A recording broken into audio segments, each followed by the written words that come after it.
자, 오늘 국회에서는 이번 정기국회 대정부 질문 마지막 순서죠. 교육, 사회, 문화 분야 질문이 지금 진행되고 있습니다. 네, 청와대가 국회 인사청문 보고서 채택이 무산된 유은혜 사회부총리 겸 교육부 장관을 임명한 직후 열리면서 유 부총리의 임명 문제와 정책을 둘러싼 야당의 집중 포화가 이어지고 있습니다. 국회로 가보겠습니다. 조태영 기자.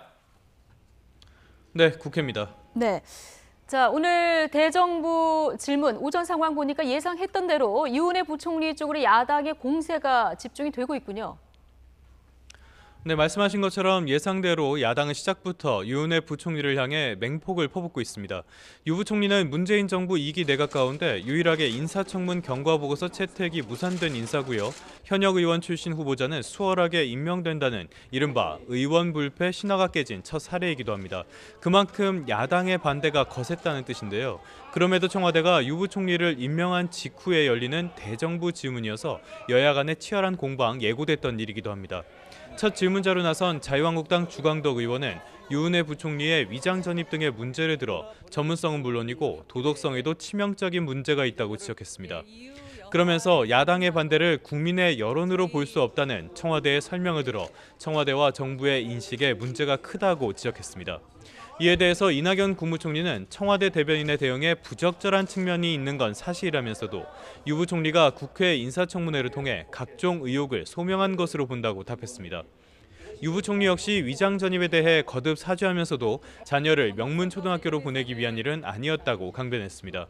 이 유 부총리의 차기 총선 출마 문제를 두고도 신경전이 이어졌는데요. 관련 내용을 한번 직접 들어보시죠.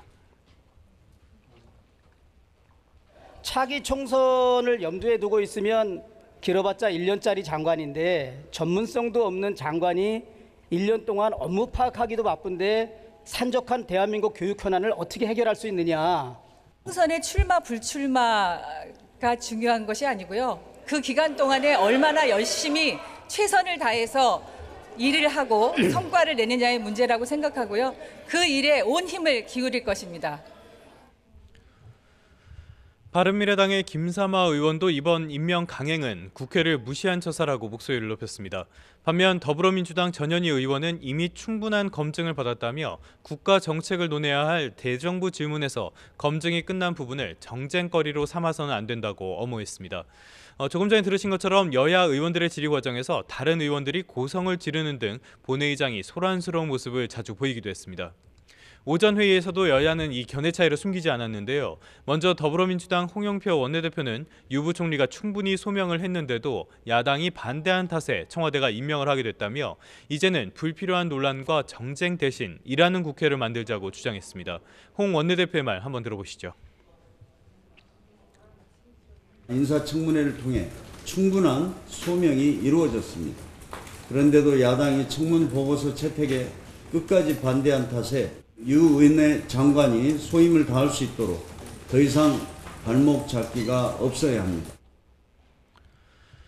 반면 자유한국당 김성태 그리고 바른미래당 김관영 두 원내대표는 장관의 인사청문 경과 보고서가 채택되지 않으면 임명을 강행하지 못하도록 하는 내용의 입법 절차에 나서겠다고 입을 모았습니다.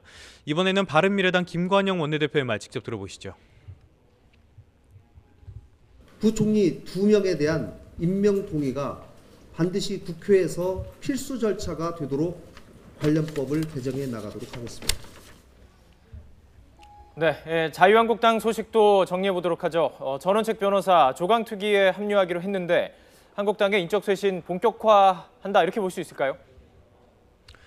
네, 보수 논객으로 유명한 인물이죠. 전원책 변호사 오후 4시에 국회에서 기자회견을 열 예정입니다. 조직강화 특별위원회 합류를 공식 발표할 예정인데요. 전 변호사는 이 자리에서 나머지 3명의 외부위원 선임과 당협위원장 교체 등 인적 쇄신 계획을 설명할 예정입니다. 조강특위 모두 7명으로 구성됩니다. 위원장인 김용태 사무총장 등 당내 인사 3명, 그리고 전원책 변호사를 포함해 외부 인사 4명 이렇게 구성이 되는데요. 전 변호사가 선임의 전권을 쥔 가운데 남성 2명 그리고 여성 1명으로 일단 위원 구성은 마무리된 것으로 전해졌습니다. 한국당은 애초 지난 1일 사고 당협위원장 22곳을 제외한 전국 당협위원장 231명 전원을 일괄 사퇴하도록 한 뒤 조강특위를 통해서 당협 심사에 나선다는 방침이었습니다. 하지만 특위 위원 구성이 다소 지연되면서 전체 일정도 연기된 상태입니다. 일단 한국당은 당 혁신 측면에선 전 변호사와 외부 위원에게 전권을 부여한다는 방침인데요.